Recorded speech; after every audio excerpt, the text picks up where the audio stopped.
Are we live? Are we live? We are live. What up, y'all? Hey, yo, what is up, everybody? What is going on? It's your girl, Jay. It is Tuesday night. We are live. Welcome to my channel. Welcome to the JSpotNetwork. Get my camera set up here. I hope everyone is doing well today. I need to start doing something before I start the show, but I can't do it until I go live, I think. So bear with me again as people are filing into the show. Let me see. How did I do that last time?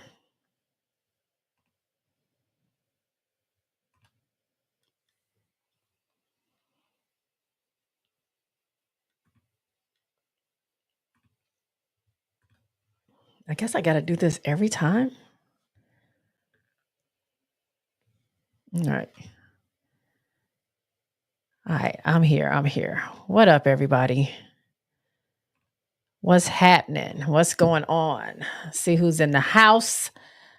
Groovy is in the house. Always the first one. It's Tuesday, so I don't know if Groovy is actually here or Groovy just gave me a message, but Groovy always makes sure to let me know that he's around somewhere. So what up, Groovy?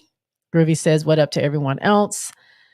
April's in the house, aka Lightly Seasoned. What's happening, beautiful people? Hey, J Boog, what's going on? April and JP. JP, what's going on? Hi, all. Groovy is here. That's what's up. So today, we are talking the WNBA finals. It's been some crazy stuff going down. We're also going to talk about the news that dropped literally after I ended the show the very next day. Like all the news in the W wants to drop. So we're going to talk about that. What else are we going to talk about? That's about it. We're going to talk about the news. We're going to get into the finals. I'm going to recap what went down last week as far as the games. And then we'll talk about our predictions because game 3 is tomorrow. And by the time I come back here next Tuesday, we will have a WNBA champion. We don't know if it's going to be Minnesota or New York. So we're going to talk about that as well. Russell is in the house. What up, Russell? Jaletta is in the house. Good evening. So, excuse me. Also, my South Carolina Gamecocks play, the Lady Gamecocks play tonight at 8:30. I could have sworn I had ESPN Plus because it's only playing on that, I think. So I can't get anybody's password. My neighbor down the street has ESPN Plus, so hopefully I can get off of here in time to go watch that game because I already told him I'm coming down there. Put the cats away because I'm allergic to cats. I'm gonna watch that game and then I'm gonna come back and go to bed because I have to work early tomorrow as usual. But I'm very excited to see my South Carolina girls play. This is just an exhibition game. It's not, it doesn't matter who wins or loses. It doesn't count for anything other than they are raising money for St. Jude, which is a hospital that takes care of young kids with cancer. They pay for everything. They pay for a place for the parents to stay. They never get billed.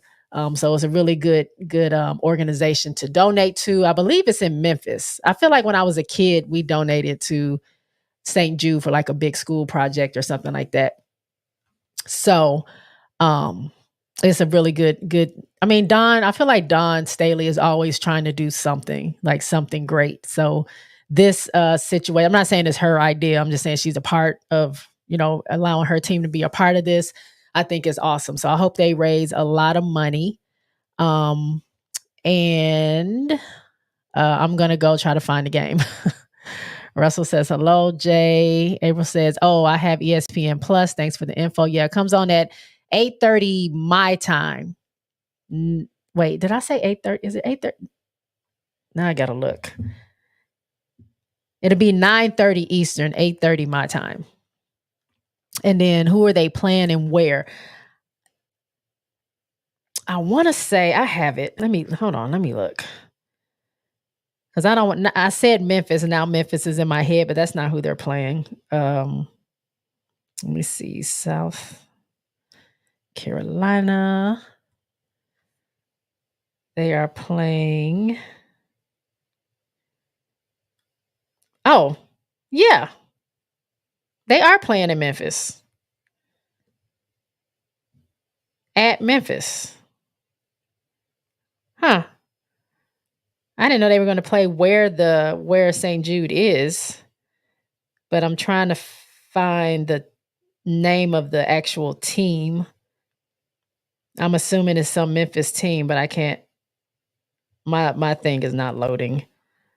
But it's going to be in Memphis. They're playing a Memphis team. As soon as I find that out, I'll let y'all know. Russell says Memphis at the FedEx Center. Yeah, I see that, but I'm not. What's the name of the team that they're playing? Is it like University of Michigan? University of Memphis?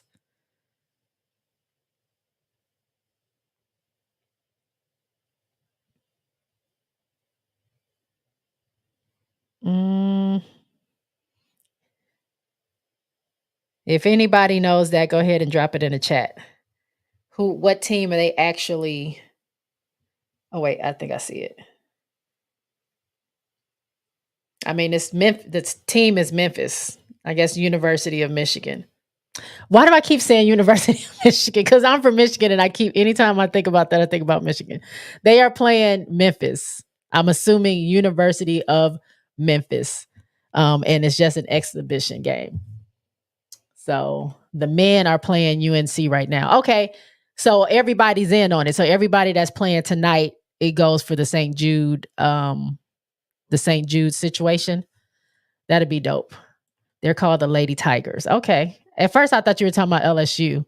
And I was like, they're not playing tonight. Okay, Memphis are the Lady Tigers. That's cool because my high school was also Tigers. Go Tigers. Let's go. BHHS, stand up. Shout out to Kaiser. All right, let's get into the scores from last week because we were talking about what we thought might happen between New York and that was a little creaky.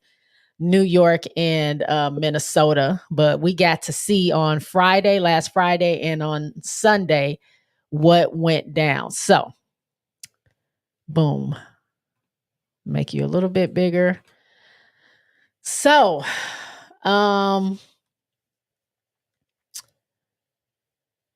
Minnesota. So the game one went down. Minnesota. First of all, let me just set the scene. New York came out like they were on a mission. New York came out uppercut, left punch, right punch, elbow, kick, like anything they wanted, they got.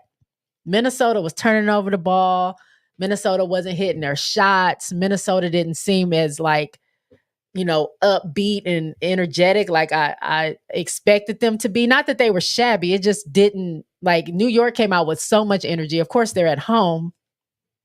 So you got the crowd in it. The crowd is going crazy, waving their white towels around and stuff like that. Like everybody was into it. New York was whooping Minnesota's butt when they first came out. And that was the first quarter. Second quarter, still boom, boom, boom, boom, boom. At one point, New York, I want to say, was up 18 was the most they were up, right? The first game, 18 points, right? But Minnesota's still hanging around. Like they're down by 18, but now they're picking up what they're doing. They're hitting their shots. They're playing their ball. They're, getting some defense in there, and they're steadily chipping away at that lead that New York had. If we look at the box scores not the box scores, but if we look at what was going on, New York had Minnesota beat in the first quarter 32-19. 32 to 19. That's crazy. That's crazy.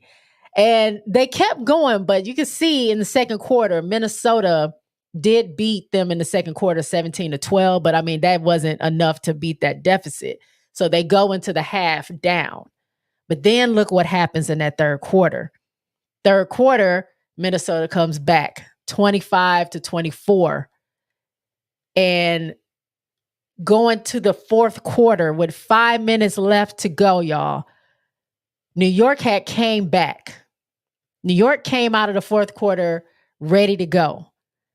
New York had Minnesota down by 15 points. 15 points with 5 minutes, like 5:30 or something left to go in this game. And people, we're sitting there like, man, I don't know if Minnesota's going to get this. Like, they're still kind of chipping away, but it's like, man, down 15 and it's 5 minutes to go and New York don't look like they're slowing down. I don't know. I don't know if Minnesota can shoot themselves out of it. And I was talking to Summer while the game was going on, and Summer was like, nah, Minnesota's okay. She was like, Minnesota's going to watch. Minnesota's going to shoot their way out of it. Just watch. It ain't over yet. She was like, if New York gives Minnesota a little bit, it's a wrap. And little do you know, piece by piece, play by play, Minnesota is just chipping away. And before you know it, Minnesota is right there. Courtney Williams hits a big three. I think she hits a couple of them. Big three. It was some crazy fouls or non-calls or calls and all this other stuff going out of bounds. And it was just a crazy last like minute and a half. Like, I believe Courtney, I want to say, was it Courtney? Something happened at the end. This is before Courtney hit those 2 threes or hit that 3. They turned it over or missed a layup or something. And I was like, oh, I can't. It's too much for my heart. I can't be like going back and forth. They're not going to, this game is over. Like, cause I think New York still had the lead then before Courtney had hit that 3.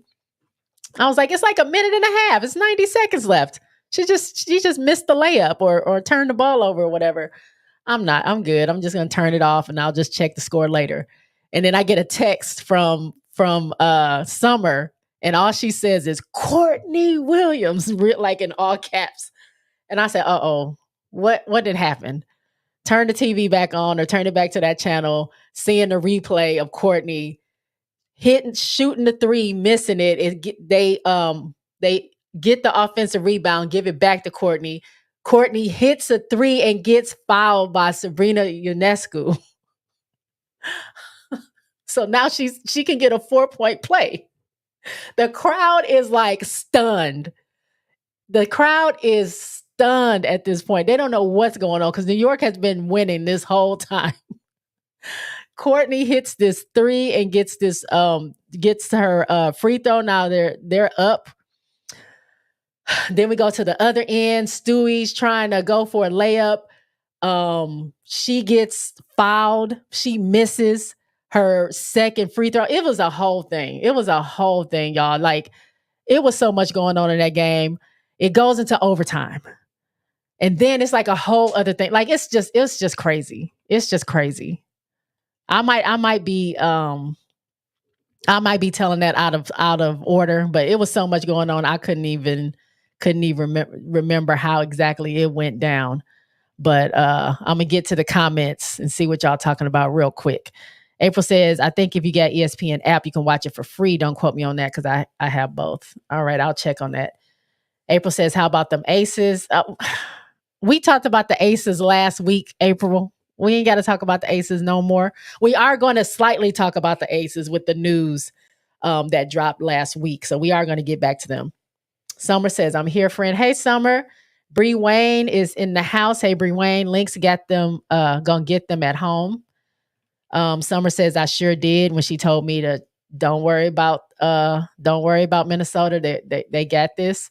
April says, don't forget to hit that like button. It's free 99. That is right, y'all. I got 13 of y'all. I should have 13 likes at least. Come on. Zah says, J Boog, remember I told you Wednesday night, only game Liberty winning is game 2. Hey, chat. Zah did say that. Zah did say that. We shall see. I mean, I got Minnesota in 4.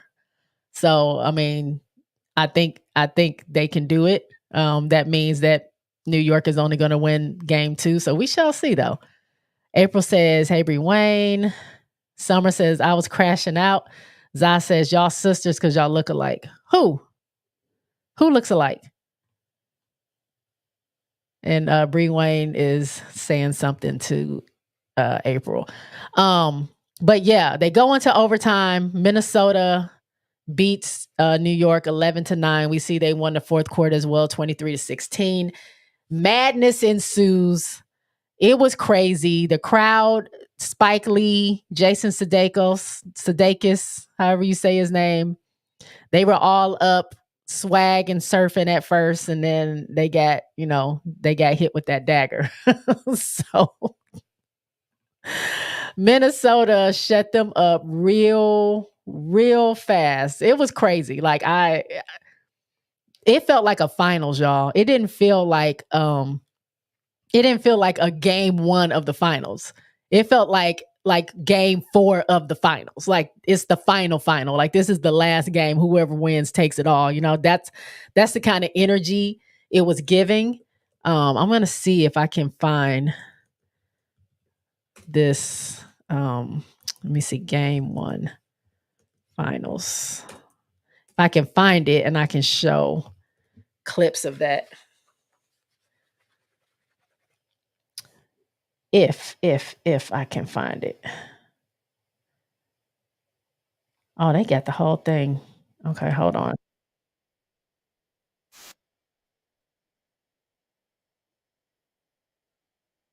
Okay, I think I get this is what everybody's watching. So I'm going to turn the sound off because I get copywritten sometimes by, I guess, playing the sound. So we're gonna watch Courtney. I'm gonna see if I pull it up here.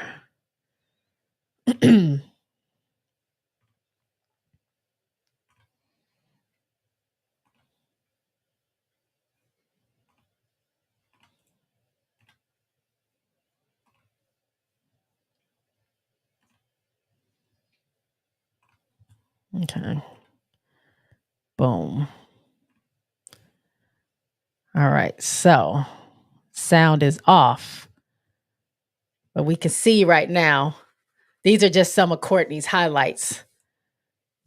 This is the fourth quarter. She came through with the floater.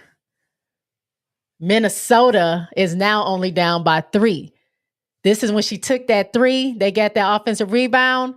She gets fouled and the 3 goes in. You better go, Courtney. Look at Shakira Austin over there too. Look at her dad. Now New York's trying to figure out what's going on. We're in overtime now. Sabrina has turned it over. Now Courtney has it. She gives that bounce pass to Elena. Boom, 2 points. Now Minnesota's up 88-84. Fee, is this turnaround fadeaway? Nah. Courtney again. Boom. Money. 91-89. We got 52 seconds left. Courtney got the ball. Courtney was all over the place that game. She said, I'll take 2. She says, y'all can't F with her. If y'all saw her mouth that, she says, y'all can't F with her. Let's go, Courtney. Let's go. Me and Summer look alike? I never noticed that. Maybe because her what do you call that little thing? Her icon. She's wearing a hat. I got on a hat, maybe. Zah says, Benijah and Kayla Thornton have to be consistent for New York to take this serious. JJ and Stewart can't carry the load by themselves. I mean, JJ, Stewie, and Sabrina were all doing well that first game. It was they couldn't do nothing with Courtney Williams. DJ Basco says, Lynx in 4. That's what I said. Summer says she will be the finals MVP if the Lynx pull it off. Not us twins, right? Let me go back to here. So Minnesota pulled that off, right? That was a feat in itself. We're gonna go back here. And the next game. So the next game pretty much almost started like the first game did. New York came out fighting, came out like hitting them in the mouth. And this time, Benijah Laney was the superstar. We had Courtney Williams do her thing, and let's not forget Fee with that turnaround. We're not going to forget that turnaround fadeaway that she did to seal the deal for that game. I know I just showed you Courtney Williams highlights, but Fee put the period on the cross the T's and dotted the I with that turnaround, that shake turnaround fadeaway. Ooh, beautiful. But Benijah came out to play this next game. She was all over the place. We're gonna look at the box scores for them. Benijah led. Well, she didn't lead everybody. She was 20 points in. Stewie had 21. Jonquel had 14. Sabrina had 15. Everybody ate. Everybody that played ate. Everybody meaning they got some points. Phoebish, who wasn't as I wouldn't say productive, but she wasn't as active and didn't, produce as much this game as she did the last game. She only had 3 points. Kayla Thornton came out, gave them a 3-pointer. Kayla can shoot the 3 if you leave her open enough. She's gonna take it every time. Nyara had 1 point. I think that was off a free throw. Courtney Vandersloot wasn't as productive this game as she was the last game. She gave them 3. And then, like I said, everybody else. As far as Minnesota went, Nafisa had 16. Atlanta had 14. Courtney had 15. Kayla McBride had 8. Natasha Heidemann had 5. And nobody else scored. Oh, I forgot. Bridget Carlton had 8. So New York really put their foot on the gas. I think they realized at some point, because at 5 minutes left of this game, Minnesota was only down by 5, if I'm not mistaken. And I was like, oh, they got this. They can do this for sure. Like, they came down from 15. They can come back from, it was either 9 or 5. They can come back from single digits and win this game. So we got very close. We thought we was about to get another repeat. New York was about to go down 0-2, headed into Minnesota, feeling good. And, Minnesota just kept their foot on the gas and did not let up. They held off the mini run that Minnesota had, and they ended up winning the game 80-66. Now, it looks way worse than it actually felt. It wasn't until the very end where they were just scoring at will, like just scoring here, scoring there, scoring there. So the what was a 9-point deficit jumped up to that 80-66 real quick in the last 5 minutes of the game. So it went the opposite way, where Minnesota had some open looks. I'm not trying to steal your team's eye. Minnesota had some open looks, some things that might have fallen before. It just wasn't falling this game, and New York took advantage of that, and they ended up winning this game. So now we're all tied up. And I want to go back and at least give the points of the people from the first game. Benijah had 5. Stewie had 18. This is game 1. JJ had 24. Phoebish had 17. Sabrina had 19. Nyara had 2. Courtney Vandersloot had 8. This is game 1. Then you had Bridget had 5. Nafisa had 21. Elena had 9. Kayla had 22. Courtney Williams, we already talked about her, 23 points. Maisha Hines Allen had 5. Natisha Heineman had 10. So you can see, again, it was like kind of up and down for some of the people that were producing game 1, weren't producing game 2. Same thing with New York. But New York was able to hold it off. And now we are all tied up going into Minnesota. So most of you I see feel like that's probably the only game that New York is going to win. And that when they go into Minnesota, it's about to be a wrap. So what do y'all think about that?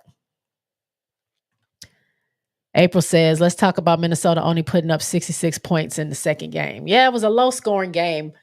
Like I said, their shots, just the ones that were falling for them, the not ones, what am I trying to say?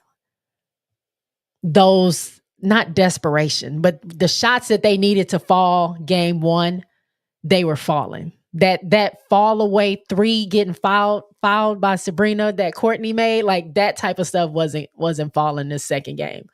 The fadeaway over 2 defenders, that kind of stuff wasn't. And then they were kind of just missing shots, some. So I think I saw a couple of like layups that just were missed that didn't need to be missed. So it just wasn't happening for them. Zah says, I forgot about Sabrina. She annoying. That's so funny because that's what I felt about Sabrina last year. Of course, it was the Aces versus New York last year. And I could not stand Sabrina. I could not stand her last season at all. DJ Bosco says, hope K-Mac and Fee get theirs first, the championship. I'm with that. April says, this time Liberty knocked out some teeth. Yeah, they did. They did. DJ says Fee got in foul trouble early in game 2. That's true. She did have to, she was doing okay. And then I think, was it the third quarter? She got like 2 or 3 quick fouls just like right away. And I'm like, oh girl, now you got to sit on the bench until after the fourth quarter starts. Like, this is when we need you. So yeah, you're right. You're right about that. Ghost is in the house. What's going on, Ghost? Ghost says, I could take Courtney. My bag so deep the airport make me fly in the cargo hold. Okay. Hey, Ghost. DJ say, yeah, Fee got into foul trouble. April says, make no mistake, these finals are going to go 5 games. Okay. We'll see. I mean, a lot of people said Minnesota in 5 as well. I like the game 4s. Let's just try to end it. If it's not going to be a sweep, let's just try to end it as soon as we can. So I think Minnesota has it in them if they're going to win to get it in 4. But I mean, like you said, with the way this game has been going, both of these teams are very competitive. Both of these teams have firepower on their side. Anybody can get hot at any time. It might just go 5. Ghost says, as long as Bug gives up her Sky fandom, she can steal whatever team she wants. I'm not doing that until my girls are not on the team anymore. When they're not on the team, then I'll be moving on to somebody else. But as long as they're there, it's Go Sky. April says, how many turnovers did Courtney have in the second game? Let me look. Courtney had in the second game, I think this is the first game. Let me see. Courtney had turnovers.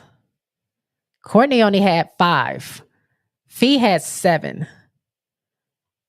Yeah, they had the most. Yeah, Fee led everybody with turnovers.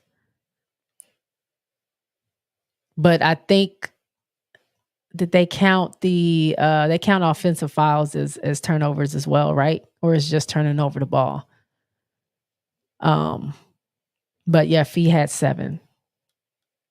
Let me take myself out. All right, let's talk about the refs. Summer says horrible. I don't know. Sometimes I don't get what's going on. Sometimes I'm like, okay, they did a good job with that call or not calling that or whatever. And then other times I'm like, what are they doing? It doesn't seem consistent. And then sometimes I'm not even catching what they're doing. I'm like, well, how was that a foul, but this other thing wasn't a foul? Or how did you not call that, but you call something that seems like way less? It was some weird stuff going on, but I kind of saw it on both sides at certain times between game 1 and game 2. I never know what the refs are doing. I don't. I just feel like teams at this point, you just got to play out of it because the refs, I don't know. Sometimes I don't know. I don't think they know what's going on. Ghost says, I hope it goes 5. I got a potential hookup for Barclays. Oh, okay. Well, if you go to that game, that's gonna be crazy. That game is gonna be crazy. April says they need NBA refs for the playoffs. They need somebody who knows what they're doing. So we shall see. Tomorrow it is going down. Wednesday is game 3. And I believe it goes Wednesday's game 3. And then if I'm not mistaken, is it Friday, game 4?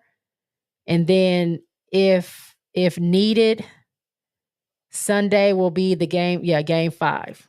So 3 more games to go, possibly. Whichever team it is, I'll be here on Tuesday to congratulate whatever team that is. I'm sad it's not my Aces this year, but I'm a sports fan, and I'm still going to give it up for whoever won. So why can't the W refs skill up? That's the question. I don't know. I want the league to be a legit league, right? Summer says Lynx win both at home to seal the deal. Ooh, so you think they about to sweep it at home? Go ahead and just put them to bed.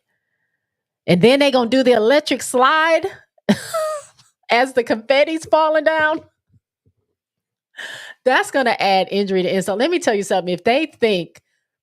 If New York thinks that they didn't like the feeling of losing to the Aces in the finals, I think them losing to Minnesota at Minnesota, if it happens to happen like that, and then Minnesota doing that electric slide.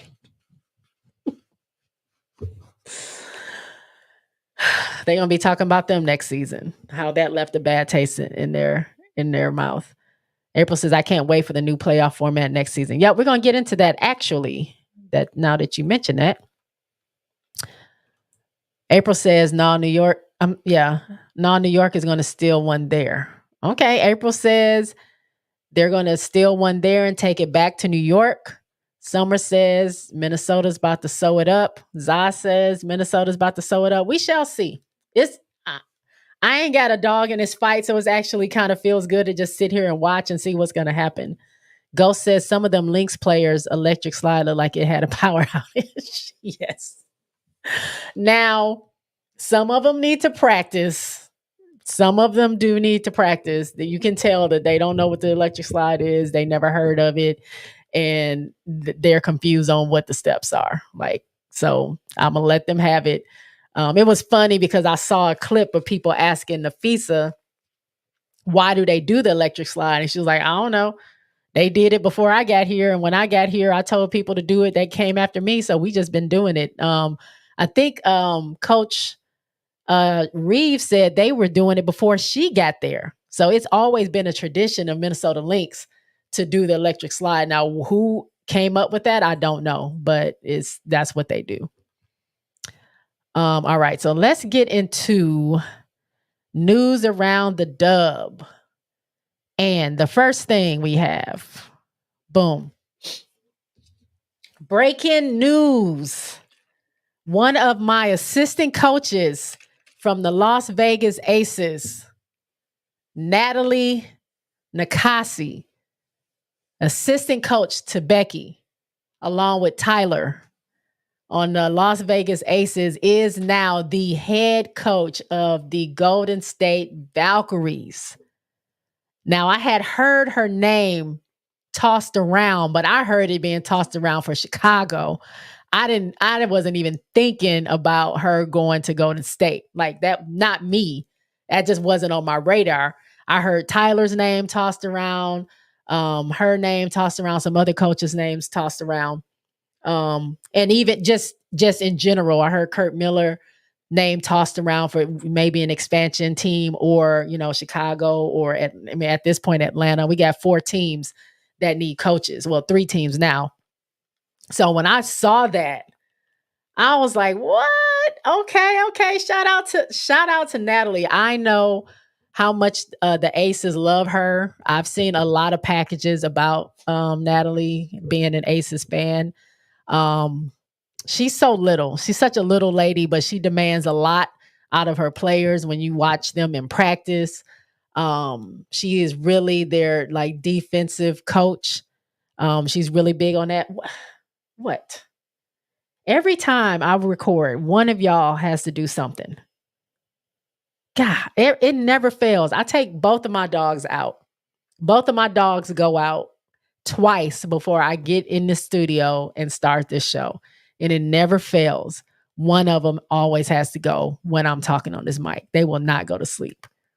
One of them is asleep. The other one's staring at me because he got to go. And he's the oldest one. So I'm going to take a break and take this dog out so we can continue talking about Golden State Valkyries, because I see y'all in the comments and I feel the same way. Summer, I think we were talking about this last week about Kelsey Plum, and I said that I didn't think she was going to leave the Aces. I thought she would stay with the Aces and try, one more time before deciding if she wanted to go somewhere else. And now that Natalie is going to be the head coach of Golden State, are you good? You can wait. Okay. He says he can wait. I think, I don't know. We might lose Kelsey to the Valks. I don't know. Let's see. Let me get caught up with the comments. If the Lynx win, this is Gilletta. If the Lynx win, Peely will get a ring before Caitlin, Angel, Brink, Edwards, and Jackson. What a way to get a ring on the bench. Yeah, I was thinking about that. One of the rookies is going to get a ring. It's either going to be Peely on Minnesota, who didn't really get to play. And it's it's a shame that she didn't, because when she did come in the game that one time, she scored 20 points. And then it was like they didn't want that or something, and they iced her out on the bench. I don't know what happened with that. Or what's even more, this is the only reason why I like, if New York wins, I'm not mad at it. Yeah, I love Stewie, JJ, I love all of them, great. But Jalen Sherrod, a player who was undrafted, who got picked up by New York, got cut, and then later on in the season got picked up by New York again, and they offered her an end of season contract just to stay on with them till the season's over, might actually be a WNBA champion.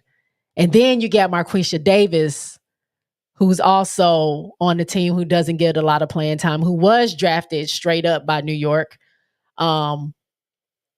who's from Ole Miss. It's Ole Miss, right? Coach Yo? Who's Coach Yo's team? I think it's Ole Miss, if I'm not mistaken. For them to get rings, to a possibility that those two get rings is like, it makes my heart warm, because people wasn't even thinking about Jalen Sherrod. Like, no one was thinking about her. She got cut and was given a second chance, and she might. Now, they're not playing her, so it's not like she's doing much in the game, but the fact that she still might get a ring, I think is dope. And then you got Phoebish, who is technically a rookie, but she's a vet. It all the same, like vet overseas, first time playing in the W. So you got an opportunity for 3 rookies on New York to get a ring, and then Peely to get her ring on Minnesota, which, I honestly think is dope. Tim T8 says if there's an X factor, it's going to be Jones. JJ, okay. Summer says Plum is going to Golden State. That's what I was just mentioning. Ghost says, y'all see Alicia Gray posting her golf game on Insta? I didn't see that. Hey, hold on, y'all. I got to take this boy outside. He's 15 years old, so he ain't going to be able to hold it. So hold on. I will be back.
All right, y'all, I'm back. All right. Let me see. Where did we leave off? I forget what I was talking about.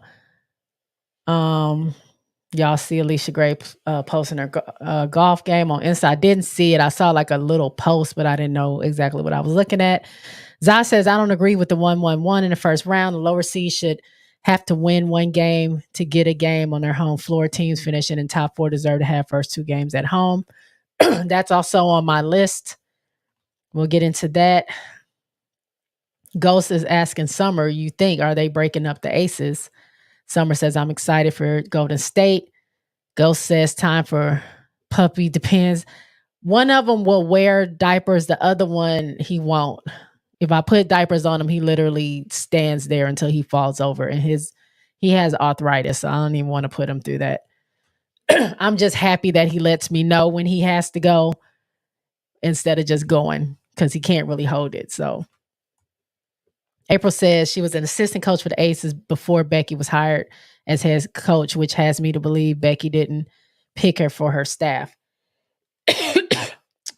I mean, maybe not, but I don't think, I think Becky still loves her and still, is happy for her. And I think that Natalie learned a lot from Becky. I think Becky learned a lot from Natalie, and they seem to have a really good relationship. They spoke highly of each other. Ghost says, I don't really consider Phoebus a rookie, but she falls in that category too. She is a vet overseas, but she is a rookie. She's considered a rookie in the WNBA because she never played for the W before.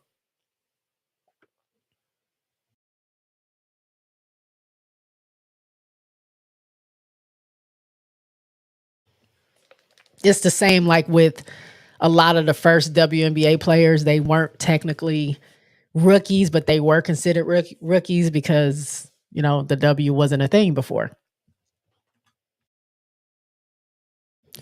Marquisha is from Arkansas, but played in Ole Miss. But that's what I'm saying. The college that she was drafted from was under Coach Yo, which was Ole Miss. She has a thick accent too. So she's from Arkansas. I get it. Tim T8 says, I'm new here, just subbed. Is the J Spot a play on the G Spot? No. Thank you for the sub, by the way. I appreciate it. Thank you so much. Here's welcome to the fam. Welcome to the crew.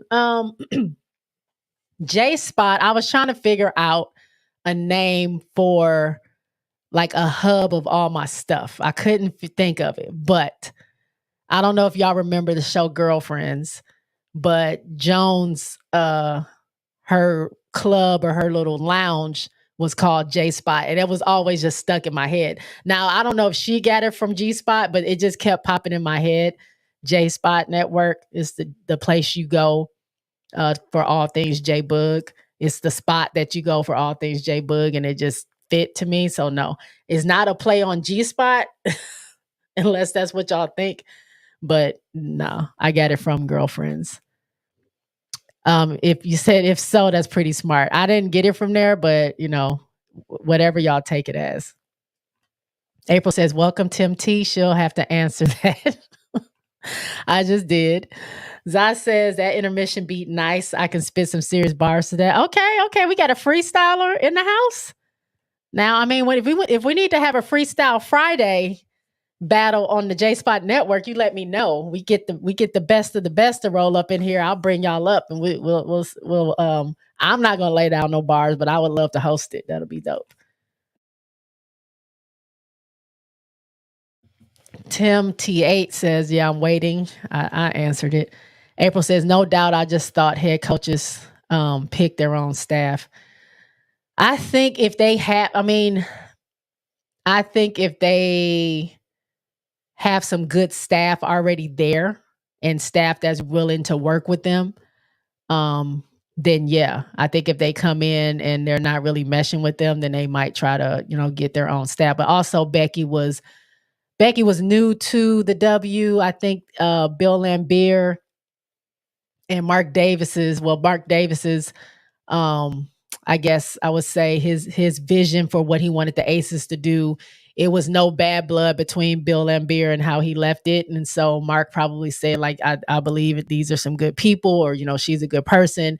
We want to bring you in, but, if you would work with, the people that we have here or whoever. I don't know who Becky brought in, but her being new to the W, I think they probably had that conversation. So that's not new to the W, but new as a coach in the W is what I mean. And it seemed like it worked. I mean, they won 2 championships together. So sometimes it can work. It doesn't always have to be a cluster like what's going on with my other team. What time is that game again? 8:30. So I got 30 minutes before I got to run down the street.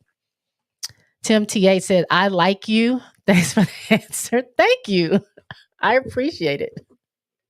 I like to have fun. It's a good time over here, Everybody's cool. We have good conversations in the chat, at least that I can see. Everyone's respectful. If anybody gets out of line, they got to go. But yeah, we have a good time over here at the JSpot Network. So welcome and thank you. BVG says, good evening. Excited for South Carolina tonight. Facts. BL, did you already talk about Kurt Miller potentially going to the Sky? I did not talk about that because I don't know that to be true. That came from the Chicago Sun-Times. And I'm going to be honest, I don't trust that publication and the writer. Annie, that ain't really my thing. I'll have to see it from some other publications first. If Julia Pope talks about it or Carly Bell talks about it, then I can give it some attention. But Chicago Sun-Times has done enough that is not in the best interest of Chicago Sky. I'm not really. We'll see what happens. I don't know about Kurt. I don't see why Kurt will want to come to Chicago, leaving the Sparks crazy organization just to go to another crazy organization. It doesn't seem, I don't know. I don't get it. Annie is TMZ-ish. Right, right. BL says that's fair. Summer says shade room. Yeah, she's someone called her. she's she's shade roomish. But yeah, I don't know if Kurt comes there. I mean, I don't know how I feel about Kurt. Kurt does have a lot of accolades. He didn't do a bunch in Los Angeles, but he also dealt with this, a bunch of injuries, a bunch of people leaving. People don't want to stay there. He had 2 rookies just like they did in Chicago. Obviously, Cam Brink got hurt, but I felt like he wasn't utilizing them both the way he needed to. Cam, yes. Rakia, no. Don't know if he were to come to Chicago, what he's going to do with Camilla and Angel. I mean, obviously, he's spoken highly of Angel as well. He knows what she can do. He sees what Camilla can do, what Camilla did to his team. The first time she played him, she annihilated them. The second time they played with Camilla and Angel, because the first time Camilla wasn't playing. So the first time it was Camilla and Angel together playing. Camilla annihilated the Sparks. The second time, Angel annihilated the Sparks, and that's the game where she broke her wrist. So he knows what both of them are capable of doing.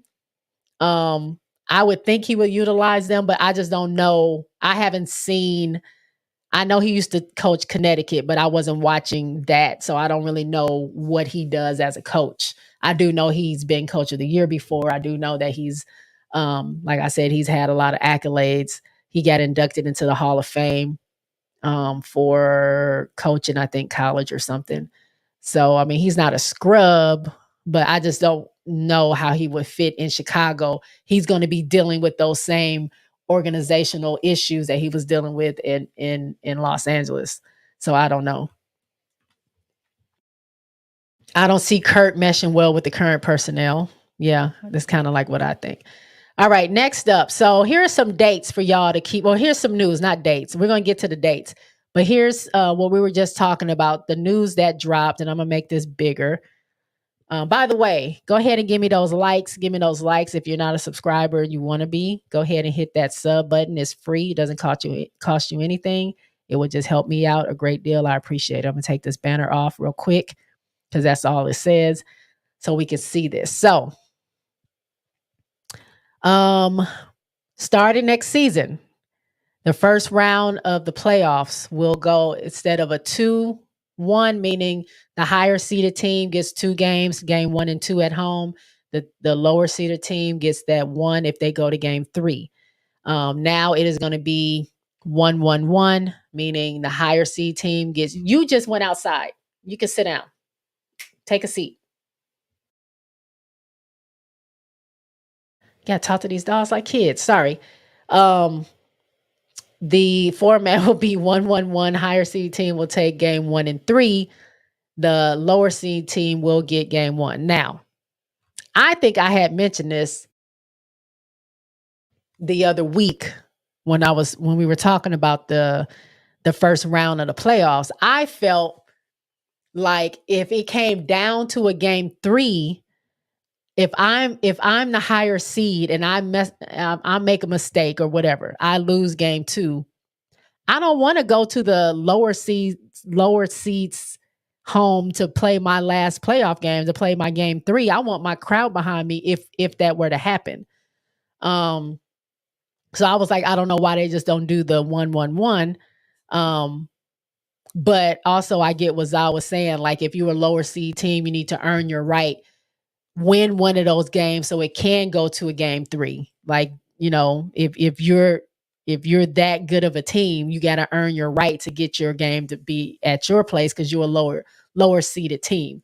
I was just thinking if it ever goes to a game 3 and I'm the higher seed, I don't want to go away to try to win that game 3. That's a pivotal game. I want my crowd behind me because not all the time will people be able to sweep, but I guess that's their fault for not sweeping. But I don't mind it. A lot of noise on the internet was about Indiana, and how, Lynn Dunn has sent that email to Connecticut's GM, and how she really wanted it to go back to Indiana, and now all of a sudden now it's a 1-1-1 format. So I mean, we know how Kathy gets down. I don't really doubt that. It probably was some kind of conversation or something that, Indiana's getting all this revenue, we're getting all the views, we're getting all this stuff. Like, it's not fair that it didn't come back to us or whatever. Maybe, I don't know. Maybe that's where that came from. Or maybe that's what she was planning on doing the whole time. I don't know. The next thing, the finals, the WNBA finals will go from a best of 5 to a best of 7, like they do in the NBA. So what they're going to do is a 2-2-1-1-1 format, meaning the higher seed will get game 1, 2, 5 in the deciding game. If it goes to game 7 at the higher seeds home. I'm not mad at that. But along with the other news that we see on this other side, that we're going to have 13 teams in 2025. We're going to go from playing 40 games to playing 44 games next season. You got one extra team. You're playing 44 games. And then the finals are going to be a best of 7. They got to figure out the scheduling, because I feel like the Olympics, they couldn't figure out how to schedule. You get teams playing too many games, teams with too many games off, and go back to back this and that, and playing the same team 5 times, and it seemed like a big mess. You would have some games where it's like seven games going on at one time, and then 4 hours later, one game is on. Like, it's just all this stuff, all these changes. I really hope that they thought this out and they have a good schedule. That's all I'm saying. Like, you got all these games that's about to happen. You got the best of 7 finals that's about to happen. We already have people complaining. Certain people complain, like, why is the W on during football? NFL Sunday is too many games on. Nobody's watching the W and watching NFL. They're just taking views away from themselves. And, I'm thinking, like, because normally the season will be over or close to being over. I think last year, October 8th is when the finals were over. So we're already in October 15th, and we're just about to hit game 3 of the final. So you think about it, it might be a best of 7. That's just going to push more into football. And I think baseball is going on. NBA is about to start. I don't necessarily mind that, because I know what I'm going to watch. I'm watching the W, but it might be a conflict of interest. I don't know of how they schedule around, or if they schedule around these other teams. They can't start too early, because you got the college kids that need time to get out of college, go to the draft, go to training camp, and then start the season. You can't start too late, because then you're going to push yourself deeper into NBA, NFL, and all that other stuff. So I don't know. I don't know what they're going to do. It's going to be interesting to see. Tim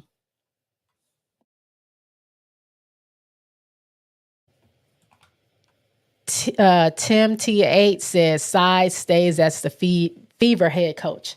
As far as I know, I haven't heard anything, but I did when Lynn Dunn was, I guess, given a different position. I just thought maybe something may happen with Sides too. But I mean, as far as I know, she got into the playoffs. They had a winning season. They won more games than they had won previously. So I don't see why they would let her go. Eagles Brothers is in the house. Hey, Eagles Brothers, what's going on? So for the 1-1-1 format, does that mean best of 5? No, it's 3 games. It's still the best of 3. It's just instead of the home team or the higher seed team getting the first 2 games at their home, and then if they don't sweep, they do that 3rd game at the lower seeds home. It's just going to go back and forth. So game 1, say if it was like it was Connecticut against Indiana. So Connecticut gets game 1 in Connecticut. Indiana gets game 2 in Indiana.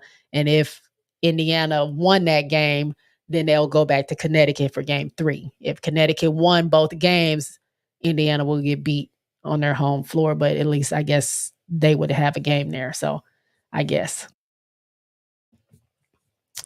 Political says, well, it was an economic issue. They missed out on a lot of money in Indiana not having that at least one game.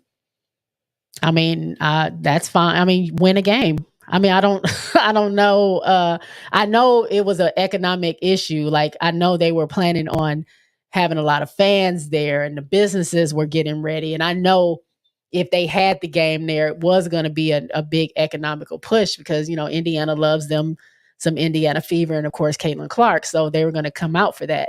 But at the same time, everybody else has had to win their games if they want a game 3 played at their place. So, economics, yes, but we're here to play basketball. And if you want it in Indiana, you got to win that game 2 or game 1 so you can force that game 3 in Indiana. But I do see the money that was lost. BBG said, I don't think we need 7 games. It's going to be interesting. It's going to be interesting because of the longer season, even though it's just 4 games, but the longer season, they're going to be playing more games because there's an extra team. And then you got 7 game possibly. At least you got to win 4 out of the 7. You playing 4 extra games or 4 games in the finals. It might be gassing some of the players out because you think some of these players are playing overseas too. Some of these players are not getting like full rest. They're going from one season to the next season. And it's not the W's fault. That's what they're doing. That's just, you just got to think about the players. I wonder how it's actually going to go.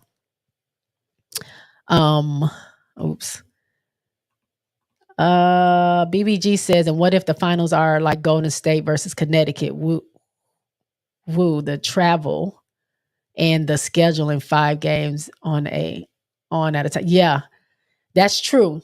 What if they're like bi-coastal teams that's in the finals? And think about this 1-1-1 format in the beginning. What if those are bi-coastal? I mean, Connecticut to Indiana is not that bad, but Seattle to New York, if they were the ones in the first round, that going back to back like that's crazy as well. So yeah, that you make a good point. You make a good point with that. Eagles brother says, I say start the season in June so that teams and rookies have a little more time to gel and allow players playing overseas to get back in time. I see that, but then you're either going to have a really compacted season of them trying to do what they did during this Olympic break where they pushed so many games together prior to the break and after the break, because I don't know how deep they can go outside of the beginning of October. I don't know how that would look. I like that idea starting June. Ghost says, don't know why y'all talking about Indiana Storm winning it all in 2025. I don't want Indiana to win. That's not what I'm saying. I was just mentioning that because people said the reason that they changed that format was because of Indiana. I don't know that to be true though. And I don't know about the Storm winning it all in 2025, but we'll see. Political says it will sure gas out the players because that's how your stars get injured. Yeah. Tim T8 says 5 games, round 1 is the best way, in my opinion. Go to game 5 in round 1. I just feel like that's a lot. I mean, I don't know. You're doing 7 games in the finals, 5 games in the beginning, round 1. That's a lot. I don't know. We got to, I want to see how this plays out. I want to see how they do with this format that they have, see how they do with the 44 games. See how they do the schedules. And if it looks like it's working out, then I would definitely say we can change the first round to 5 games. But for right now, I think we need to leave it at 3. Eagles brother says, well, with this 3-game format, I hope when Portland and Toronto get added, that they go with more of a Western Eastern Conference playoff format for the travel issues. Yeah, I want them to do that because in the beginning they did that. So if they could, when they get these more teams, they definitely need to divide it up, like you said, do the East and Western Conference, let the playoffs start that way, get rid of the top 8, period, do East West, and then we can battle it out in the finals. That makes sense. Definitely makes sense. And then, as we're speaking about adding teams, I saw this today. The WNBA wants to add one more expansion franchise by 2028. Engelbert said there are about 10 to 12 cities that they are evaluating, is including Denver, Nashville, Philadelphia, and South Florida. Now, I told y'all last week that I saw something. Now, I don't know if it was fake or what it was, but Orlando was on the list as the next team to be added as an expansion team. So it wasn't like official. I don't know if someone slipped up and put that out somewhere, but I did see it. It had Portland, it had Golden State, Portland, Toronto, and then Orlando. So again, don't know that to be true, but that's what I saw. So I don't know. Someone or Ghost says Nashville. Someone explain Nashville to me. Nashville isn't Nashville like a big basketball kind of town? You got where do the University of Tennessee, where's that at? Where they play. Is it around there? Maybe it's building off the college success. Tim T8 says 5 games is 2-2-1. Less travel and still might not be 5 games. It could not be 5 games. Less travel, but I just feel like it's still more games. It's just more, it's less. I'm not confident with the way that the W schedule stuff. And I just feel like it's not a whole lot of time. I feel like if you were to play up to 5 games, just like this time, the semifinals went to game 5 with Connecticut and Minnesota. And then they only had one day off, which was a travel day, and they had to go to New York and play them like the next day. So they didn't really get any rest. So it's a miracle for me to see them be hit in the face like they did and still was able to come back and win that game when they didn't have rest. I just don't. Is that going to happen with a lot of teams if we went to that format and they didn't do the schedule right? You know what I'm saying? I'm just thinking about that because they don't want to go too far deep into October. BBG says, I saw Jacksonville.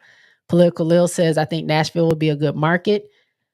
Ghost says they should be called Orlando. What?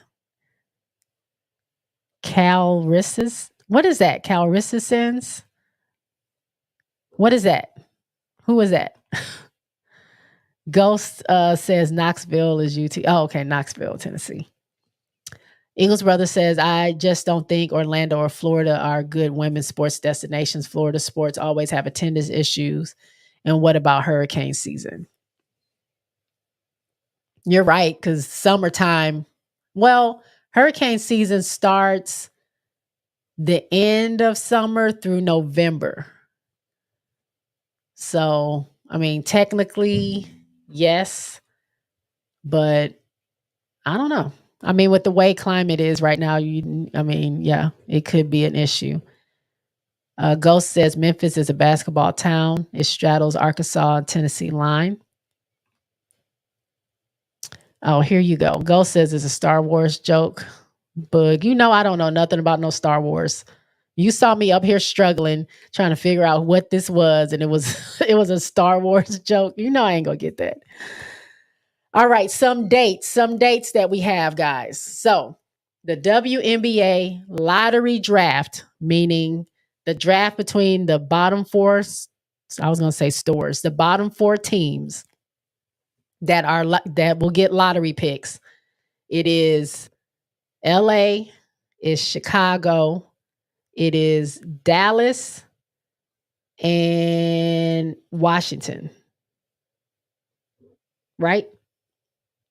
Yeah. Those 4 get lottery picks. So right now, I think the highest probability of getting a number one pick right now is LA. But I don't know how they go off for probabilities, because literally, unless they put a bunch of, I don't know, because they do it like you play bingo. They put a bunch of stuff in this little turner thing, and then it pops out whoever gets whatever number pick they get. So I'm not really exactly sure how they do it, but I know Kurt was really mad that he didn't get. He thought he was getting the number one pick last year. I watched the lottery draft. Kurt was hurt, boy. He was like, "What? Wait a minute." I'm supposed to have number one. Indiana just had number one. How did they get it again? But yeah, I think last year was Seattle. No, it wasn't Seattle. I just remember Kurt looking crazy. LA, it was Indiana. I forget who else it was, honestly. Whatever the case is, it's 4 teams this year. I just said. So it's just the lottery draft is just to see what draft pick they get. And then you'll know who the top 4 picks are. And then the Valkyries, it was announced they will get pick number 5. So top 4 draft picks will go to Dallas, Chicago, LA, and Washington. And then the 5th pick will go to the Valkyries. And I think Chicago also has the 7th pick. So depending on what pick Chicago gets, if their pick is higher than Dallas has a swap with Chicago. So say if Chicago got the number 1 pick, Dallas is going to get that. They're going to switch with whatever pick they have. If Dallas gets the number 2 pick and Chicago gets number 3, they're not going to swap. They'll keep the number 2. So it's going to be interesting to see. So this will be on ESPN November 17th at 2 p.m. That is Western time. That is West Coast time. So is that 4 o'clock? 4 o'clock 4 o'clock Central, 5 o'clock Eastern, if I'm not mistaken. So I think we're 2 hours. Rebel, do y'all hear him? We about to be done. Relax. You just came in from outside. All right. So that's going to happen. Look it up for your time zone. I'm not going to do the math. Sunday, November 17th. If I'm not working, I will be live for that. I will probably be live with Sess. If I'm not live with Sess, I will be live here by myself. But if I don't work, I will be live during the draft, the lottery draft. Then December 6th. I hope y'all putting this on y'all calendar. November 17th is the lottery draft. December 6th is the expansion draft. Golden State Valkyries, December 6th, they will have their draft. 10 days before that, all teams have to have their list of protected players turned in to the Valkyries so they know who they get to pick from. So just in case anyone was wondering about how this draft is going to work, I put the information up here. We're going to read through it. Hold on.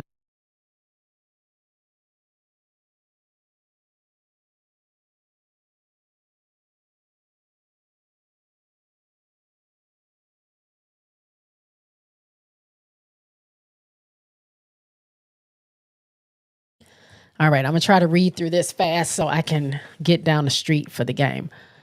All right, so this says, that's why I wore my glasses today. Key information about this expansion draft. The WNBA's 13th franchise, the Golden State Valkyries, begin play in 2025. Golden State will select from a designated pool of available players as determined by each of the current 12 teams. Each of the existing teams will be required to submit to the league office a roster, to the league, not to the Valkyries, to the league office a roster list that includes every player to whom the team has rights to. So it doesn't matter if they're restricted, unrestricted, rookie, none of that. If they have rights to that player, they have to have them on this list. Now, The deadline for submission of the roster list will be determined at a later date, but is expected to be approximately 10 days prior to the date of the expansion draft. So now we know that the expansion draft is December 6th. That means 10 days before December 6th is what? 1, 2, 3, 4, 5, 6, 7, 8, 9, 10. Somewhere around Thanksgiving? That's crazy. Somewhere around Thanksgiving. I know they're not going to have to turn it in Thanksgiving Day, but somewhere around Thanksgiving, they will have to turn that list of players into the front office. Each team's submitted roster list will be required to designate a maximum of 6 protected players who will not be available for selection in the expansion draft. All of the players on each team's roster list shall be eligible for selection by the Valkyries. So they get to save up to 6 players. They don't have to, doesn't have to be 6. It's just a maximum of 6. They might protect 2. They might protect 5. Some might do all 6. So just up to 6 can be protected. Everybody else is on that list that could be possibly drafted. Then it says Golden State will have the opportunity to acquire the player contract of or the negotiating rights to one player from each of the other 12 teams. The Valkyries will only be able to select one player from across the entire league who is eligible to become an unrestricted free agent following the 2024 season, which means core them. Between the time that the roster lists are submitted and the designated time of day before the expansion draft, Golden State will be permitted to make trades with existing teams. So not only do they get those list of players, they may say, okay, I'm just making this up, it's not real. Alicia Gray was not protected from Atlanta. We have her. We have the opportunity to draft her, but let's do this. Seattle, we will trade you Alicia Gray for, I don't know, making this up again, Jordan Hurston. I'm just not saying they're the same caliber. I'm just making that up. Give us Jordan Hurston. You can have Alicia Gray. Then we have Jordan Hurston. Jordan is who we're going to keep on our team. Or we're going to take, I don't know, Rickea Jackson isn't protected. I don't see that happening, but let's say we want Rickea Jackson. We're going to take, we got Dana Evans from Chicago. We're going to trade Dana for Rickea Jackson. Something like that. Now, will that really happen? No, I just made up some names. But what I'm saying is they have the opportunity from that list to say, these are the players. We picked one player from each team. We have this player. We actually want this other player. So we're going to take this player and see if we can trade for that player. They can do all this before the actual draft happens, which is crazy. Right? I don't even know what they're going to do with the draft, like trading that, but that's what that is. So we got the dates. December 6th is the Valkyries draft. We got somewhere around Thanksgiving is when they have to turn in the list. We got, what did I say? November 17th is the lottery draft. And then mid-February, sometime in February is when free agency happens. So even though Valkyries will have their draft and they'll have the people that they're going to pick for their team after all the trades and stuff is done, when free agency happens, I mean, anybody is up for grabs. If they want to go talk to Golden State or Golden State wants to talk to them because that team didn't re-sign them or they didn't re-sign with the team, that's also something there. So it's going to be very, very, very interesting. December 6th, again, if I don't have to work, I will be live, and I will be live with Seth. We already talked about it. So I hope y'all come and hang with us for that. That should be good. Let's see what y'all were saying. Oh, y'all were talking while I was going through that, huh? I heard that they might move Connecticut to Boston. You know what? I kind of heard that too, just with the success they had with that one game that they played that was sold out. I think that was like a test to see, but I don't know if it's they're putting a new team there or they're going to move Connecticut there. BBG said Denver would be great. I grew up in Denver. We had an ABL Colorado explosion when I was a kid. Big turnouts back then. Okay. Political says when is the expansion draft? I think you saw that December 6th. Ghost says Lando. Oh, here we go. I can't even pronounce that. Was a swashbuckling space pimp played by Billy D. Williams. Okay. I remember. I don't remember, but I remember that. Like I remember seeing him in Star Wars. I did not watch Star Wars, but I remember that. His hair was slicked back. Ghost says, Book, I'm going to sign you up for my Afro Cinema Studies course down the community college. I've seen a lot of Afro cinema. I just don't watch Star Wars. Valk should get number one pick. All expansion teams need a boost, in my opinion.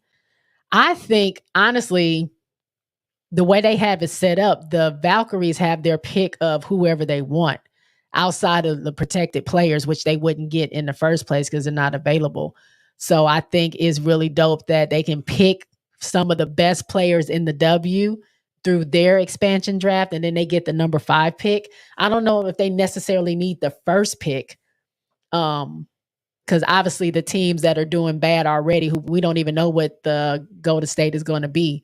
So the teams that were doing horrible actually need the boost probably a little bit more. So, I mean, we'll see. I mean, it might change in the future. We don't know what's going to happen with Portland and Toronto. Political says, I wonder which team Beckers wants to play for.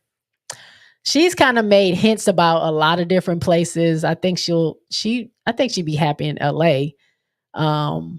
She would love probably to play with Aaliyah. I was going to say Aaliyah Boston again, Aaliyah Edwards again.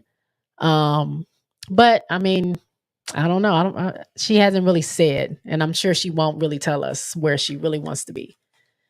Eagles brother says if Chicago gets the number 1 pick, oh boy. Well, they won't get it. Dallas will take it from them. Ghost says Rebel sounds kind of bitchy. We need him to man up. First of all, you're going to talk about my baby. My baby is 15 years old, and that is his I gotta pee cry. And that's how he sounds. So you leave my baby alone. He is all man. He is old man, and he's still running around here ticking. So leave him alone. He protects me. Valk's blessed to get the 5th pick is what Political said. That's what I just said. Political tells Eagles brothers that if Chicago gets the number 1 pick, it goes to Dallas. Eagles brother says, I heard in the podcast that because Elena Deladon didn't sign her core contract, she cannot be protected and go to Golden State. I don't know if she didn't sign it because they did. They said that they cored her and she decided to not play. Like, I guess, I don't know if it's in protest, but she didn't want to be cored and they cored her anyway. So maybe they mean like the offer to core her was there and they wasn't going to let her do anything else. So she decided to sit out. So yeah, she wouldn't be cored twice because there also any player that's been cored twice cannot be selected by the Valks, but that has nothing to do with free agency. So she could be not protected and go to Golden State. So yeah, that's a possibility. Ghost says I'd be down with letting expansion teams get a potential franchise talent so local fans have something to look forward to. Political says you can only protect 6 of your 12 players. Yep. So somebody's going to get their feelings hurt. Tim TA says, what game you going to? Oh, I'm going down the street to watch the South Carolina game, which they've started already. So I'm going to be getting out of here soon. Also, Angels Live. Politicals talking to Ghost. I hear you, but losing teams earn that slot. Yeah, that's what I was saying. The Valks could put together a monster roster and win it all. Kind of what I said as well. Ghost says, damn, don't make me pick between Horston and AG. I was just making that up. Those are the people that were in my head. BBG is asking the political, what top unrestricted free agent will they go after? I think Kelsey Plum. That's what I think also. That's why I think it's a real possibility that KP may not re-sign with the Aces and will go with Natalie to the Valkyries.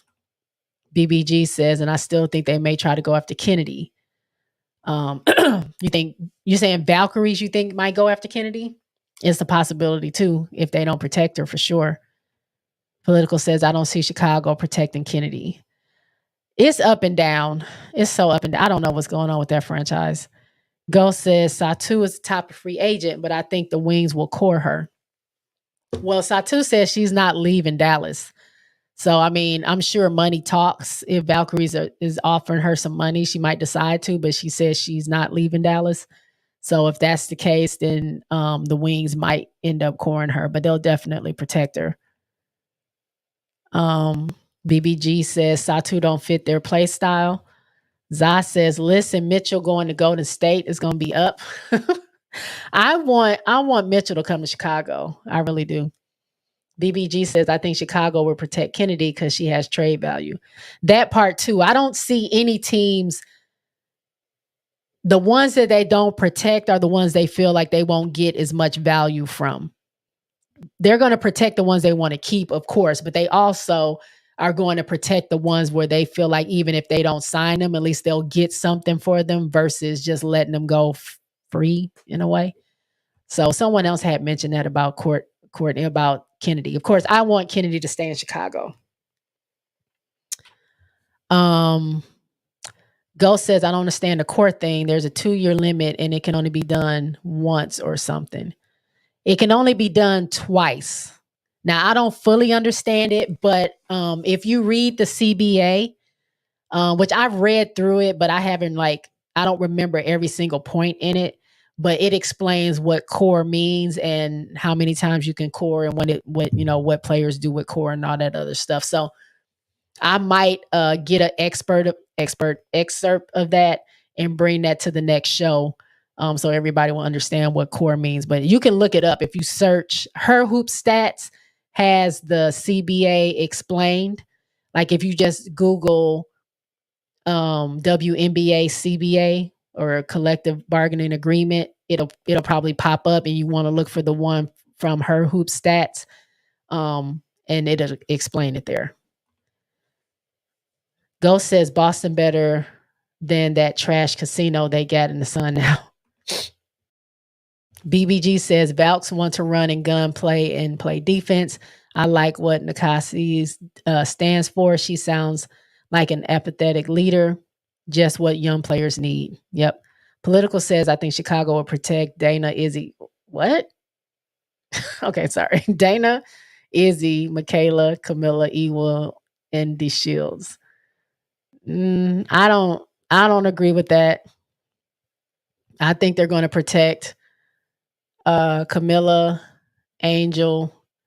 I'm hoping Kennedy. I just don't know. Will, Rachel, and I'm stuck between Mick. Did I already say Mick? Camilla, Angel, Kennedy, Mick, Rachel, and Will or Diamond. But I don't see them protecting Dana, Izzy. I don't see that. But again, we'll find out on they won't release a list of who's protected. The public won't know. Will it probably gets leaked?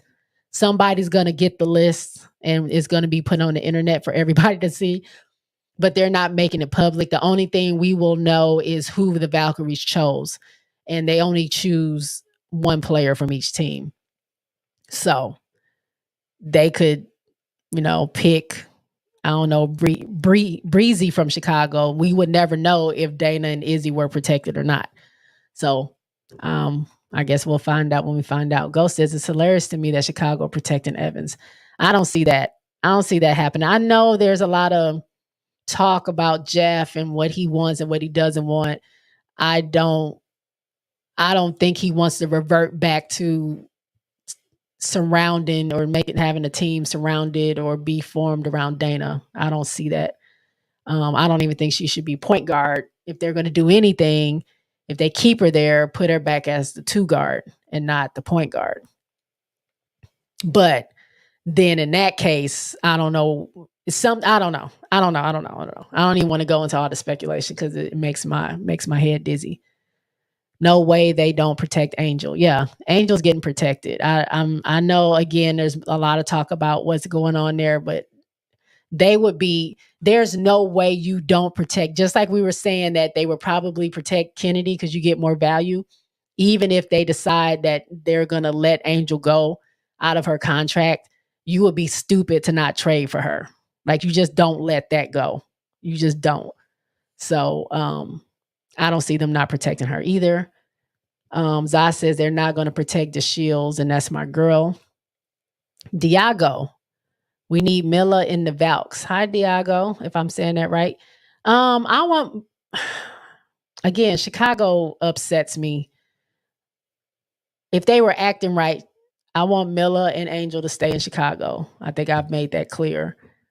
Whatever happens, if they go somewhere else, that's fine. But then if Miller goes, I want Miller to go to the Aces. The Aces need Camilla real bad. Camilla will fit in the Aces real good. They need someone who can score. She can give you double-digit points and double-digit rebounds and probably high assists just in her position. She would outscore anything that Kia could have brought at the 5. No shade to Kia, but I'm just saying that's 6-7 you got right there. That now Asia doesn't have to worry about nothing in the post because you got Camilla there. Camilla can block, Camilla can pass, Camilla can shoot. She can finish around the basket. She's working on that to get better. Now you just leave Asia out there to do what Asia's going to do. I think if any team that Miller needs to go to, if she goes anywhere, is the Aces. And I know they got Elizabeth Kitley, but Elizabeth Kitley ain't 6'7". BBG says, I love Diamond too, but no, they would let her get drafted, but Golden State ain't going to draft her. Political says, okay, Reese doesn't get picked up in expansion draft, but they'll probably trade her. They decided they keeping Izzy for their forward. That's what they saying.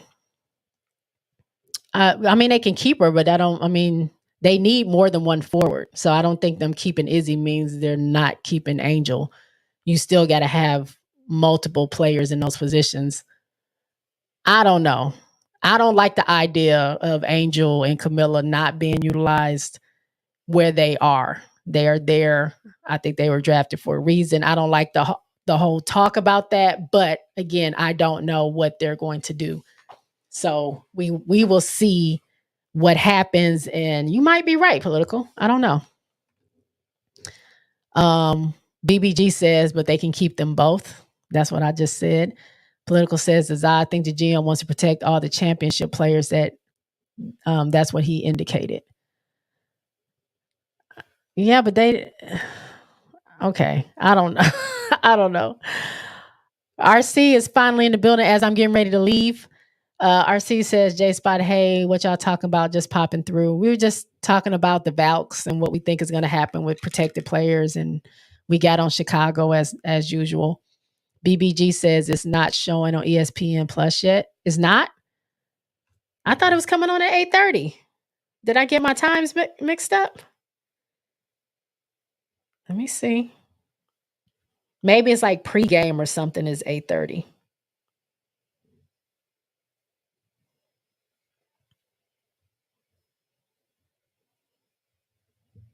Let me see. It says 9:30 Eastern, which means 8:30 my time. So I don't know. Maybe something got pushed back. Political says Kennedy going to get traded to who? I don't know.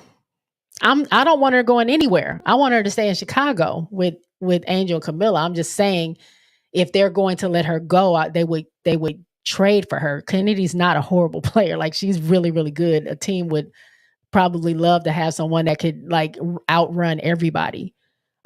She could go to the Aces. I mean, who knows?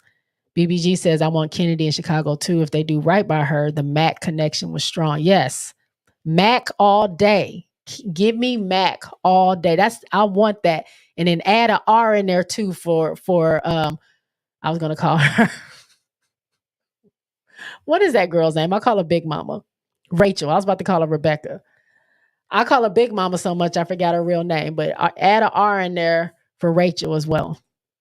Tim T8 says a player can only be cored 3 times. Okay, I thought it was twice. No, if they've been cored twice, they can't be drafted by the Valks. So that has nothing to do with being cored, period. Ghost says, does Kennedy have trade value? Didn't Spoon kind of resurrect her career? Yeah, she got trade value. She got trade value now, seeing what she did on Chicago. Political says, you act like Chicago, some intelligent acting organization who knows basketball. Listen. I already told you, Political, I do not have faith in that organization as an executive team and what decisions they make. I don't know what they're going to do. Like, it's all up in the air. We're not going to know nothing until training camp, and then not even know that because the rosters are finalized after training camp. So when those rosters are finalized at the beginning of the season, then I'll know what they're doing. Other than that, I don't have no idea. RC says, bye, Kia. It's time to say goodbye. Your services are no longer needed. Quita says Camilla will stay in Chicago for a long time. They're not giving up that height. And Angel, as long as she doesn't demand a trade, will stay and thrive. Yeah, I agree with that. I mean, even if she, I don't know. I just think it'll be stupid to let Angel Camilla go. I just don't see that happening. But again, I go back to saying that who knows what they're going to do. Ghost says Cardoso is probably my favorite of the rookies. I love me some Milla.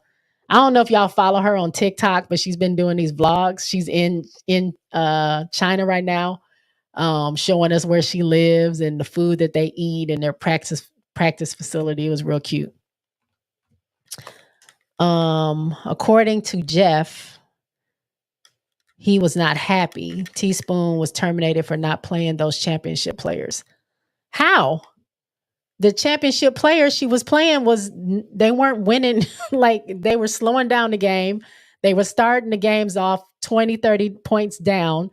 They had to spend time, like literally they had to force her to bench, to take Dana and Diamond out of the starting lineup. She did not want to do that.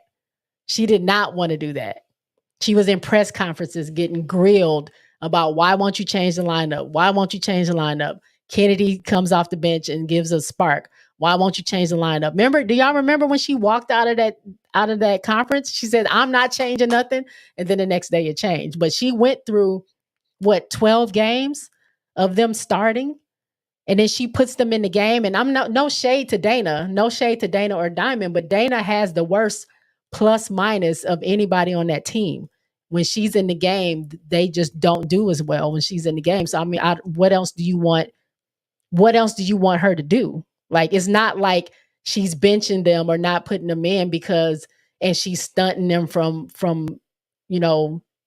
game winning shots and putting the team on their back and winning. Like, we have eyes. We see what's happened when Dana's in the game. And then sometimes Diamond will come in and do some stuff, but she turns over the ball a lot. Not saying she's a horrible player. Not saying Dana is a horrible player. Dana can come in whenever she wants and shoots. Like, if she has it in her, she will shoot and make it, but it's just not all the time is that connecting, and not all the time should she be shooting. She should be passing. She's not thinking about those things if she's going to be the point guard. She's rushing a lot of shots. So I'm just saying those are facts. So if Jeff is not happy because Teaspoon didn't have them in the game, I'm not sure what he was watching, because when they were in the game, there wasn't a lot of times that there was a bunch of positive things happening when they were in the game, if you just look at the stats. So, I mean, I don't really understand that, if that's what's being said, that she got terminated because she didn't play Dana and Diamond enough, because they played in the games. I don't know. Ghost says hi to RC. BBG says it's showing a blank screen. Huh. I'm going to text my neighbor and see what he says. Ghost says, Quita's in the house. Zah says, what come on at 8:30? South Carolina is playing Memphis. It's an exhibition game, if I can get it out. They're playing for St. Jude, and it's going to be on ESPN Plus, but BBG is saying that it's not showing on ESPN Plus yet. Quita says, Jay, quit putting everybody on the Aces. Listen, I'm just saying, if I can't have them on Chicago, you come on over to the Aces. I mean, we got room for people. We about to let half the team go. So we have room for whoever wants to come over. In my opinion, we about to let half the team go. And I love me some Miller, so why not put her with Asia Wilson? Like that's a winning combination right there. If you're gonna split up my skyscrapers, the next best thing is to get Miller with Asia. For my love of the game, go ahead and put her with the vet and let them do work. Now, Angel, I don't know where I want Angel to go if she decides she doesn't want to play there anymore and they let her go. I don't know.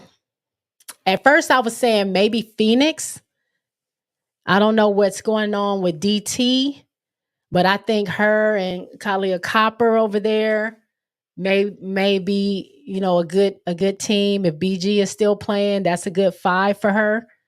I was thinking maybe Connecticut, if they switch some people around. If Dejanay wants to come to the Aces or Chicago, I don't know. RC says, I want the Aces to get Shakira Austin or Satu Sabali, either of them, or maybe we can get Sophie Cunningham or Rebecca Allen to bolster our Aces bench. I can see that. I'm not mad at that.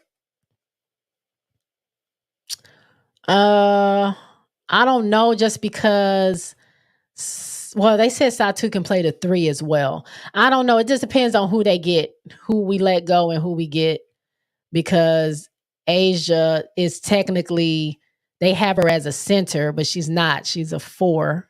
She's a stretch 4. And I know she says she would rather play the 4 and not play the 5. She was only playing the 5 at one point because she was taking the spot of Candace. So she kind of goes back and forth. So if Satu is there and she's the 4, that would put Asia at the 5. And like I said, Asia doesn't really want to do that. Keisha says they don't want Angel to win. Hey, Keisha. BBG says, Quita, I'm just so upset with the Sky. Same. Political says, it's obvious to me they didn't like Kennedy, Camilla, Reese as future core. Otherwise, they would have kept the coach that put the core together. Maybe. Nothing makes sense. Nothing makes sense. I can't prove one way or the other, but I don't think they thought it through. And I think they thought they can just get rid of Teaspoon and just plug somebody else in and everything would be okay. I don't think they were thinking that they did that because they don't like Camilla, Kennedy, or Reese, or they didn't care. You know what I'm saying? I think they weren't thinking. Jeff is not thinking. I don't know what Jeff is thinking. He ain't thinking. Right now, they're saying that he's on the hunt right now for, they just ramped it up and started looking for coaches, when he just said, the other week, that their phone was ringing off the hook. So make up your mind, Jeff. RC says to Quita, hey, we didn't like losing this year. Quita says to BBG, at this point, it is what it is. I stopped giving Sky my frustration. RC says, hi to Ghost. Quita says, Dana is thriving overseas right now. Y'all need to get tapped into European basketball. The games are lit. You can watch on YouTube. Yes, I saw some of them. I know Izzy's game was on. She put a link in her story where I saw a little bit of it. And they do thrive overseas. I never understand. I was just talking about this. I never really get. I guess I get it, but I don't get it. They thrive. They do so well overseas, like scoring 40. They're averaging 40 points and 30 points, and they do so much, so many good things, and then they come back and then they just don't perform as well. So I don't know if it's just because the caliber of player that they're playing with, like everyone is at such a high level in the W, not to downplay what's going on overseas, or is it like overseas play is different? Because obviously they utilize them different than they do here in the States as far as like a Dana or a Izzy. But I mean, even when you look at Hot Girl Meg from the Aces, how she does so well when she's playing overseas, and she wasn't really doing that for the Aces. So I don't know. I've always wondered that how they do so well over there, but don't do as well here. The game is about to start. Okay. I'm gonna get through these so I can go check it out. BBG says it's finally on now. Zah says hey to Quita. Quita says hey back. You let me know it's on. Quita says hi to Ghost. Watching as you speak. Who's winning? What are we doing? BBG says, I honestly just want the best for all players. They all deserve to thrive and have a coach that believes in them and a system that fits. Yes. It was no shade to Dana or Izzy or Diamond. I just felt if Jeff was saying that he fired Teaspoon because she didn't play them, that doesn't make sense because she did play them and they just weren't performing as well as I feel like they can or they should. But that doesn't mean they're horrible players. I just think there's a lot of stuff going on with the schemes and the plays and everything. But they're a new team. I've been saying this all year. New team, new players. A lot of these players hadn't played together in this sense before. New coach, all this other stuff is new. So it's going to take them a while to gel. And I'm just upset that he didn't give them the opportunity to really do that. Political says they don't want her to play, let alone win. Angel has a lot of the Sky players wasn't vibing with her. I don't know that to be true either, but I don't know. It's I'll never know. April says Reese is about to be another Tia Cooper in a few years and not playing basketball, but be a full media entrepreneur. I don't believe that at all. Angel is about to have a great career in the W. She's going to have a very long-lasting, successful career in the W. I believe that. BBG says, I think they don't think the Sky Core will step up like they did, like maybe ahead of schedule. That's what I want to believe anyway. I can see that. SC 5-2. Who's starting? Who is the starters? Political says Dana was thriving last year. They're not playing elite talent. BBG says Dana just need to be a shooting guard. Her strength is not a facilitator. SC is up 8-2. Political says to April, guess that's why Reese not putting all her eggs in the same basket. Now it's 10-2. Uh-oh. Tim T8 says, fun cast. Thanks, girls. I like your open mind. See you next one. Yeah, I'm about to get out of here. 6:30 left in the first quarter. Pow, Breezy, Raven, Sanaya, and Chloe. Okay. They got Fagan starting. Okay. Is Chloe the 5? Or Sanat is Fagan the 5? I guess I can just turn it on to see. This is an exhibition game, so she's probably playing with some of the lineups, but I was curious to see who was going to kind of start in the place of Camilla. I knew Chloe can do it. I just don't know if she's the 5 or the 4. Probably Fagan is the 4. Is the 5. All right, y'all. They just subbed Malaysia in for Pow. Okay. Look, I got to go. Thank y'all for hanging with me. I hope y'all hit the like button on your way in and on your way out. If you're not subbed, go ahead and hit that sub. If you're watching this in replay, go ahead and hit those likes as well. I'm just not talking to the people that's watching with me live. I am about to go run down the street to the end of the block. Tell my neighbor, turn the TV on now. So when I get in there, I can see it. BBG says, thanks. BBG says, see y'all next time. Political says, night, y'all. Thank y'all so much for the conversation. So much for your opinions and your thoughts. It gives me something to think about. And we'll see what happens with everything. So thank y'all again. I'll see y'all later. Again, when I come back on Tuesday, we will have a new WNBA champion. So I might go live at some point before that just to wild out with y'all from my living room. We shall see. But that's all I got. I'll talk to y'all later. If y'all want to bless the platform, you can hit the Cash App, $JSpotNetwork.